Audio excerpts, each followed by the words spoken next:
আমি ৰেডি হ'লোঁ আৰু আমি যাম আজি সৰভোগ গৰখীয়া মন্দিৰ।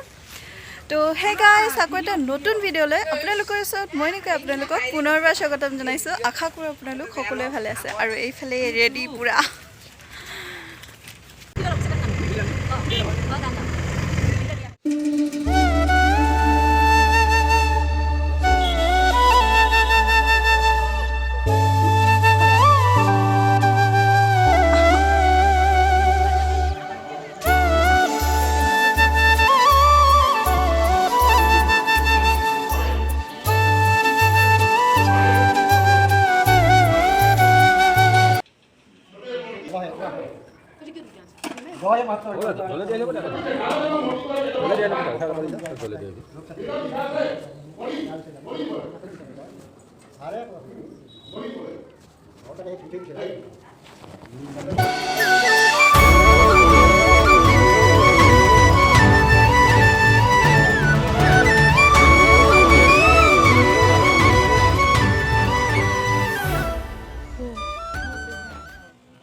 গামোচা তো সেয়াই সকলোৰে মনৰ আশা পূৰণ হওক।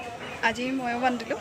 তো সেয়াই বহুত ইচ্ছা আছিল ইয়াতে আহিবলৈ, নাজানো কেনেকুৱা আছিল, সেইকাৰণে তো আশা পূৰণ হ'ল। তেনেদৰে আৰু বহুত আশা আছে, সেইবিলাকো যাতে পূৰণ হয়, সকলোৰে ভাল হওক।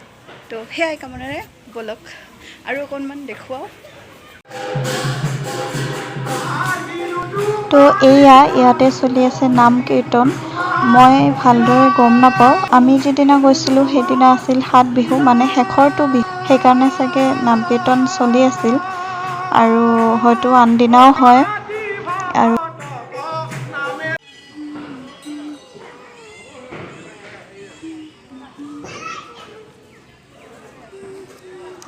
আৰু এইফালে বটগছ য'ত গামোচা বান্ধে, কিন্তু আমি প্ৰথমবাৰ গৈছোঁ তো গম নাপাওঁ ক'ত আছিলে কি, পিছতহে গম পালোঁ। তো এয়া বহুত ধুনীয়া হাজাৰ হাজাৰ গামোচা। হৈ গ'ল আৰু আমি এতিয়া আহিছোঁ খাবলৈ। ভোক লাগিছে।